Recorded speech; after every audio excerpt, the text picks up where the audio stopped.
अरे ये कौन पैटर्न आता नहीं, वही हाँ ये धीरे धीरे इसी को।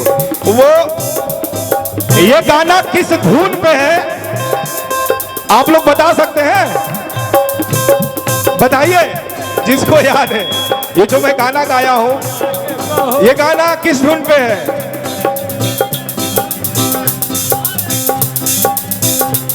आइए इधर आइए, बताइए, यहाँ पे आइए।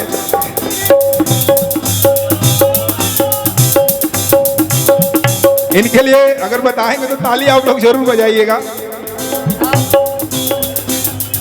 सारे सिकवे गिले भुला के कहो। क्या बात है, ताली बजा के। हमसे अधिक ही हमसे मिलबू हमार हो जाइबू, दोनों दिनवा सिवार हो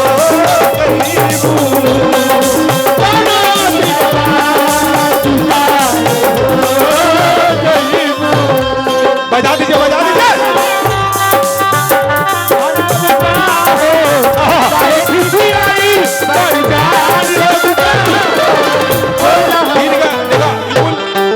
ये सब गाना बड़ा भाव वाला है।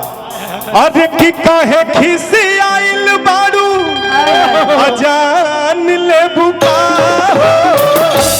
हेलो, थोड़ा सा देख लीजिए, थोड़ा सा घूम घूम कर रहा है, वोकल क्लियर नहीं आ रहा, थोड़ा सा हल्का सा। अरे की काहे खिसी आइल बारू जान ले बुका, बोला हम सुगनी बना, बोला हम सुगनी।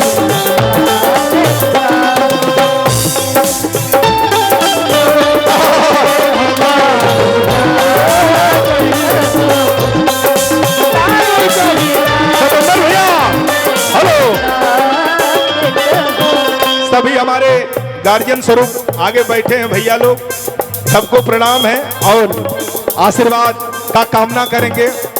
वही लाइन, अखिया लड़ल बजब से दिल में करार नहीं थे,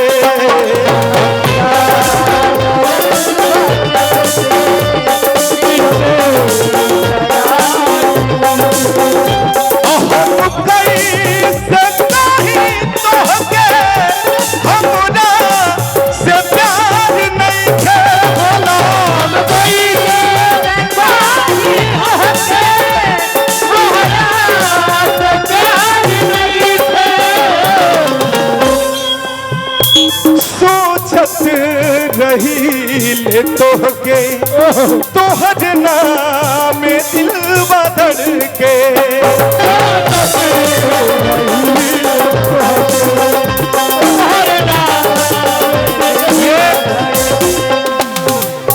ये गाना, ये सब बड़े पुराने मिजाज के गाने, हमको लग रहा है कि उसी मिजाज के लोग बैठे हैं, नहीं तो भाई राजा राजा राजा करेजा में समाजा।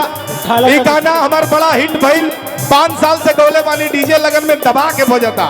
रिमिक्स वो हो लास्ट में गावल जी के, लेकिन अभी नचहु वाला गाना हो, लेकिन सुने वाला गुदगुदी वाला तनी सा जरूरी बा। सोचत नहीं के सोहजना हमें दिल बाधड़ के,